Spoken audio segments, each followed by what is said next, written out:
Good bad ugly படத்தில் தன்னுடைய பாடலை பயன்படுத்தியதற்காக இசையமைப்பாளர் இளையராஜா உயர்நீதிமன்றத்தில் வழக்கு தொடுத்திருக்கிறார். அது பற்றிய அண்மை செய்தியை பார்த்து வருகிறோம்.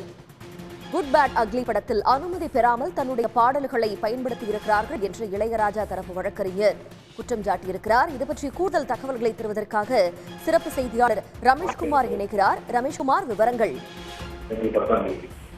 மைத்ரி மூவி மேக்கர்ஸ் தயாரிப்புல நடிகர் அஜித் நடிப்புல குட் பேட் அக்லி என்கிற திரைப்படம் கடந்த ஏப்ரல் மாதம் வெளியானது.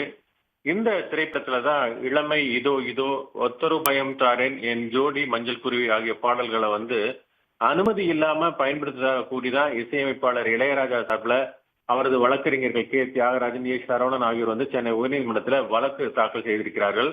அந்த மனுவுல அனுமதி இல்லாமல் பயன்படுத்திய பாடல்களை படத்திலிருந்து நீக்கவும் 5 கோடி ரூபாய் இழப்பீடு கோரியும் அனுப்பிய நோட்டீஸ்க்கு பதிலளித்த அந்த தயாரிப்பு நிறுவனம் சட்டப்பூர்வமான உரிமையாளரிடமிருந்து அந்த பாடல்களை பயன்படுத்த அனுமதி பெற்றதாக கூறியுள்ளதாகவும், ஆனால் அந்த உரிமையாளர் யார் என்பதை தெரிவிக்கவில்லை என்பதும் அந்த மனுவில் தெரிவிக்கப்பட்டிருக்கிறது.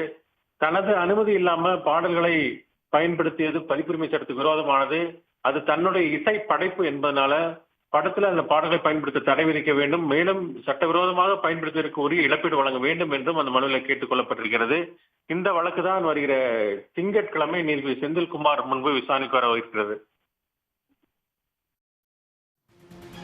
உங்களுடைய விவரங்களுக்கு நன்றி ரமேஷ்குமார்.